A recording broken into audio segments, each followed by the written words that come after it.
नमस्कार, मैं हूं दीपांजलि मिश्रा। पिछले 5 महीनों से दिल्ली में चल रहा पहलवानों का धरना अब एक ऐसे लेवल पर पहुंच गया है जहां लड़ाई हक से ज्यादा नाक की हो गई, भावनाओं की हो गई है।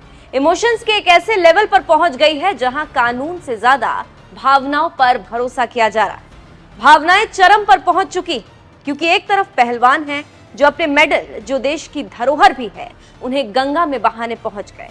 किसी तरह से समझा बुझाकर उन्हें ऐसा करने से रोका गया। दूसरी तरफ बृजभूषण सिंह हैं जो कह रहे हैं कि अगर मैं दोषी पाया जाता हूं तो मैं खुद फांसी पर लटक जाऊंगा। तो जो चल रहा है वो असल में होना नहीं चाहिए। ऐसे में यह भी अंदाजा लगाना मुश्किल है कि गलत कौन है, लेकिन कोई एक तो गलत जरूर है। आज इसी पर बात करेंगे।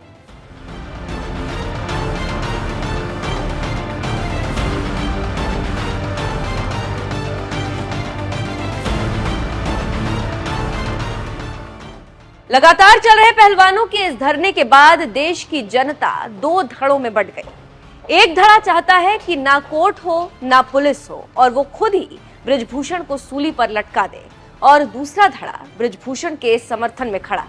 लेकिन इस मामले में एक तीसरा पक्ष भी है जिसे कोई देखना नहीं चाहता, और वो तीसरा पक्ष है फैक्ट्स का, तथ्यों का।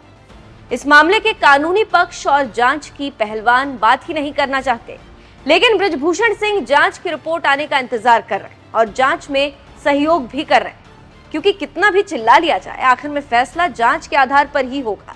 सजा मिलनी है या फांसी होनी है या फिर आरोप निराधार साबित होते, सब कानूनी तरीके से होना। क्योंकि जैसे खाप पंचायतें और टुकैत परिवार या विपक्षी दल इस मामले में अपनी राजनीतिक रोटियां सेकने में लगे हैं, उनसे कुछ नहीं होने वाला। इस धरने के बाद देश की जनता 2 धड़ों में बंट गई। सारे विपक्षी दल मौके पर चौका मारने की फिराक में है, लेकिन क्लीन बोल्ड होने का खतरा ज्यादा है, क्योंकि बृजभूषण सिंह बीजेपी के सांसद हैं और इस वजह से लोग मोदी को टारगेट कर रहे हैं, तो ये गलत है। बृजभूषण सिंह को सिर्फ इसलिए ये लोग दोषी नहीं ठहरा सकते कि जिसे आरोपी बनाया गया है वो बीजेपी का सांसद है। इन लोगों को समझना होगा कि कानून बड़ी चीज है। इस मामले में जांच पूरी होने से पहले किसी एक पक्ष को आरोपी बना देना गलत है, क्योंकि मामला बेहद संजीदा है। याद करिए, जब पहलवान जनवरी पर धरने पर बैठे थे तो उन्होंने साफ तौर पर इनकार किया था कि कोई भी राजनीतिक दल हमारे धरने में ना आए। लेकिन इस बार जब धरने पर बैठे तो मोदी विरोधी नारे लगाए गए, सभी राजनीतिक दलों को घुसेड़ लिया गया और धरने में शामिल हुए बाहरी लोगों ने धरने का रूप और स्वरूप दोनों को बदल दिया। ये धरना धरना नहीं रह गया था, बल्कि राजनीति का अखाड़ा बन गया था और दंगल शुरू हुआ, मोदी बनाम विपक्ष। पहले बात करते हैं ममता बनर्जी की, क्योंकि 2 दिन पहले ममता ने मीडिया से बात करते हुए कहा था कि ममता पहलवानों के साथ है, और अब ममता ने बंगाल में पहलवानों के लिए एक रैली की जो 2 दिन तक चलेगी। यही वो लोग हैं जो अपने मोदी विरोध को पहलवानों के जरिए सामने ला रहे हैं। जो हमारा कुश्तीगीर है, वो लोगों ने उसको इतना पिटाया, इतना उसका साथ मारपीट किया कि हमारा देश का सम्मान आज मिट्टी में लुट गया। तो मैंने वो लोगों के साथ बात किया था दोपहर को, कि मैं बोला कि आप लोगों के साथ में हम लोग हैं और आपका पूरा हम सपोर्ट करेंगे। आप जो मेडल जीता वो तो आपका परफॉर्मेंस के लिए, देश के लिए वो मेडल आपका गौरव का बात है। तो आप मूवमेंट कीजिए, हम भी हमारा आपका साथ है, हम भी सॉलिडारिटी पूरा है। हम कल हमारा यूथ मिनिस्टर को, स्पोर्ट्स मिनिस्टर को बोला है कि कल थोड़ा स्पोर्ट्स पर्सन को लेके एक रैली बनाए सॉलिडारिटी जनाने के लिए, हाजरा मोड़ से रविंद्र सरोवर तक। टाइम क्या टाइम अरूप राय को, अरूप विश्वास को पूछने से बता देंगे। देखिए, इसका बारे में हम बात नहीं कर सकते ही। हमारे साथ जो बात हुआ है, हम उसका समर्थन में हूँ, लेकिन उन्होंने जो डिसीजन लिया है उनका डिसीजन है। उनको इतना हॉस्टाइल किया है, इतना टॉर्चर किया है। सुप्रीम कोर्ट आदेश देने का बाद भी सुप्रीम कोर्ट का आदेश नहीं माना। क्या है, एक आदमी जाके महिला का साथ एक तो बलात्कार करते हैं, मालूम नहीं है क्या किया, लेकिन खड़ा बलात्कार हम जो करते हैं, मेरे को पता नहीं है। फिजिकली असल्ट तो किया है, मारपीट भी किया है। वो लोग तो कहते हैं हमारे साथ फिजिकली असल्ट हुआ है, तो उसको बारे में सुप्रीम कोर्ट भी ऑर्डर दिया FIR करो और FIR का मुताबिक काम लो। आज तक he is not been arrested, and हमारा इधर में 1000 लोगों को अरेस्ट करके रख दिया। ऐसे कभी देश चल सकता है? पूजा पाठ तो भी होता है जब मानविकता का पूजा होता है। पूजा पाठ दिखाने के लिए हम पूजा पाठ करें और अंदर से हम दिल को तोड़ दे, दोनों नहीं होता है। इसमें फर्क है। अच्छी बात है ममता पहलवानों के समर्थन में है, लेकिन लोग कैसे भूल गए कि वही ममता बनर्जी है जो चुनाव के बाद बंगाल में हुई हिंसा पर चुप्पी साधे हुए थी। बंगाल के चुनाव के बाद महिलाओं से रेप किए गए, गैंग रेप हुए, लेकिन ममता के मुंह में दही जमी रही। आरोपियों पर एक शब्द नहीं बोला और लगी रही अपना बचाव करने में। क्या वो महिलाएं नहीं थी? क्या उन्हें इंसाफ नहीं चाहिए था? क्या उनके दर्द और पीड़ा का कोई मोल नहीं था? मानवाधिकार आयोग ने उस वक्त कहा था कि बंगाल में कानून नहीं चलता बल्कि राज करने वालों का कानून चलता है, और ये सब जाल बुना जा रहा है देश में होने वाले लोकसभा चुनाव के लिए। सबको अपनी वोट बटोरनी, इससे ज्यादा इन लोगों का मकसद कुछ भी नहीं। अब आपको बताते हैं कि दीपेंद्र हुड्डा का क्या कहना है, क्योंकि इन पर आरोप लगता है कि धरने के मास्टरमाइंड यही और पूरे धरने को पीछे से यही चला रहे।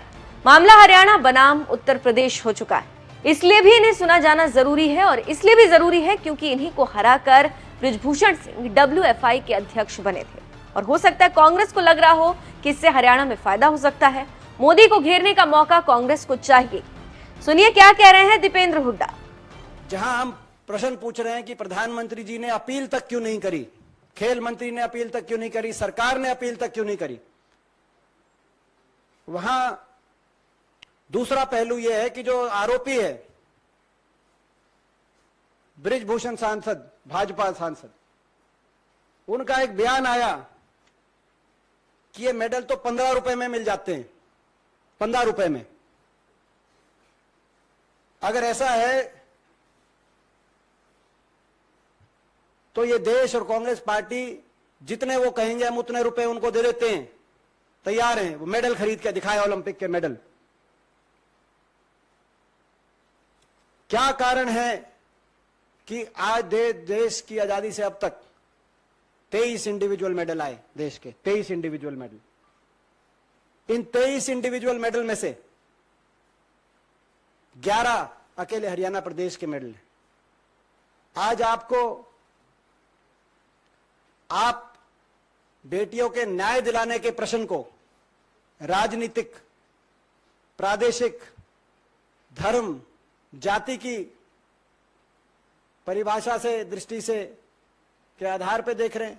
दीपेंद्र हुड्डा ने जता दिया, बातों बातों में बता दिया कि अकेले हरियाणा ने 11 मेडल जीते, और आरोप भी ऐसे लगते हैं कि सबसे ज्यादा पहलवान हरियाणा से आते हैं तो अध्यक्ष भी हरियाणा का ही होना चाहिए।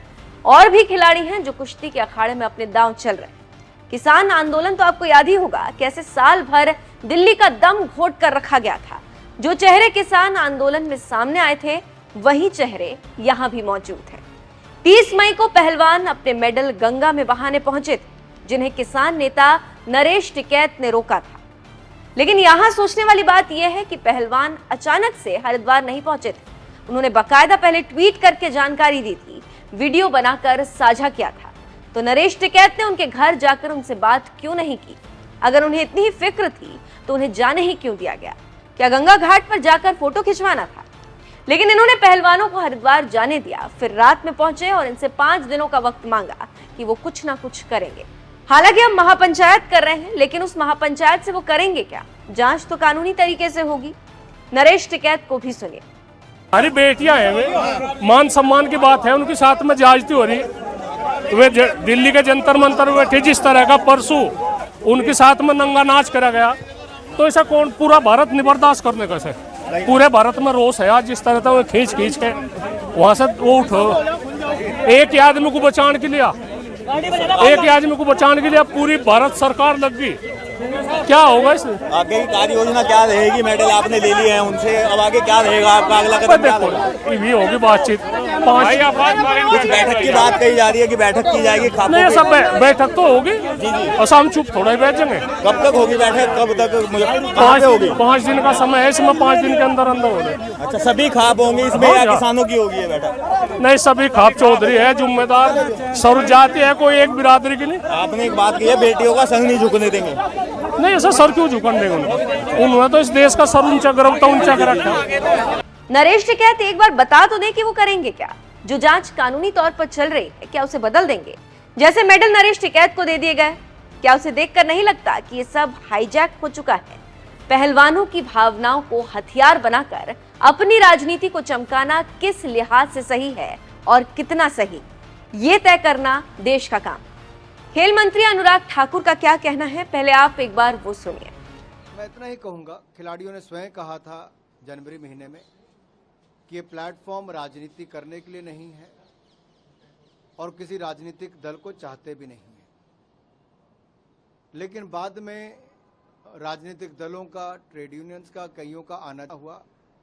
मैं उस पर कोई टिप्पणी नहीं करना चाहता कि इस मंच पे कौन कौन आया, लेकिन मैं इतना जरूर कहूंगा, मेरे प्रिय खिलाड़ियों, आपको दिल्ली पुलिस की जांच का इंतजार करना चाहिए, विश्वास करना चाहिए। दिल्ली पुलिस ने सुप्रीम कोर्ट में कहकर एफआईआर दर्ज की है और उचित यही होगा कि आप जब तक ये जांच पूरी ना हो तब तक इस तरह का कोई भी कदम ना उठाएं जिससे खेल या किसी खिलाड़ी या किसी को कोई ठेस पहुंचे। हम सब खेल और खिलाड़ियों के पक्ष में हैं। हम सब खेलों को आगे बढ़ाना चाहते हैं। देश में खेल प्रधानमंत्री नरेंद्र मोदी जी के नेतृत्व में आगे बढ़ा है। न केवल बजट बल्कि उपलब्धियां भी बढ़ी है। खेल मंत्री अनुराग ठाकुर ने बताया कि जैसे खिलाड़ियों ने कहा वैसे ही किया गया। जिस मेंबर को खिलाड़ियों ने बढ़ाने के लिए कहा उसे बढ़ाया गया जांच समिति में। लेकिन यहाँ पर फिर वही सवाल उठता है कि बावजूद इतने सबके पहलवान राजनीतिक तत्वों के अधीन क्यों चले जा रहे हैं? पहलवान इतना उग्र उस वक्त हो सकते थे अगर मामले की जांच बंद कर दी जाती या फिर फाइल ही बंद कर दी जाती। लेकिन जब जांच चल रही है तो उसका तो इंतजार करना पड़ेगा, हर हाल में करना पड़ेगा। अब अगर हम आपको जांच की अपडेट बताएं तो सूत्रों से खबरें ऐसी हैं कि जिस पाक्सो एक्ट के तहत पहलवान बृजभूषण की गिरफ्तारी चाहते हैं उस पाक्सो के सबूत ही नहीं मिले। मतलब जिस लड़की को नाबालिग बताया जा रहा है वो लड़की बालिग है। ये बात पुलिस की जांच में अब तक सामने आई। और इतना ही नहीं, उस लड़की के चाचा ने आज तक को दिए गए इंटरव्यू में कागजात दिखाए हैं कि लड़की बालिग है और उन्हें गुमराह करने का काम किया गया। लड़की के चाचा ने खुले तौर पर साक्षी मलिक, विनेश फोगाट और बजरंग पुनिया का नाम लिया और कहा है कि वो इस झूठ के लिए इन पहलवानों को सजा दिलवाने का काम करेंगे। तो पहलवानों पर लग रहे इन साजिश के आरोपों पर पहलवानों का क्या कहना है? क्या सच में पहलवानों ने सिर्फ बृजभूषण को गिरफ्तार करवाने के लिए ऐसा कोई जाल बुना? क्योंकि पुलिस को भी अभी तक जांच में ऐसा कुछ नहीं मिला जिसके आधार पर बृजभूषण सिंह को गिरफ्तार किया जा सके। ना कोई फोटो मिली, ना कोई वीडियो मिला, ना कोई गवाह मिला जो इन आरोपों की पुष्टि कर सके। ऐसे में बिना सबूत के बृजभूषण को गिरफ्तार कैसे किया जाए? खिलाड़ियों का कहना है कि घटना 7 साल पहली, तो पुलिस कोई अंतर्यामी तो है नहीं। लंबा मामला है तो जांच में तो समय लगना लाजमी। इसीलिए यहाँ खिलाड़ियों की भूमिका पर सवाल उठाए जा रहे हैं कि बिना किसी सबूत के बृजभूषण को फांसी पर कैसे लटका दिया जाए। ये काम इतना आसान नहीं है जितना पहलवान समझ रहे हैं। जांच का विषय है तो कानूनी तौर पर लगे आरोप ही तय होंगे या नहीं होंगे। ये मामला न तो खिलाड़ियों की भावनाओं से चलेगा और न ही बृजभूषण सिंह की भावनाओं से। ये पूरा मामला कानून से चलेगा और जो आरोपी है उसे सजा भी मिलेगी। पहलवानों को किसी न किसी पर तो आखिरकार भरोसा करना पड़ेगा, तभी न्याय मिलेगा। आप इस खबर पर क्या राय रखते हैं हमें कमेंट करके जरूर बताएं और जाते जाते सुनिए और क्या कहा अनुराग ठाकुर ने।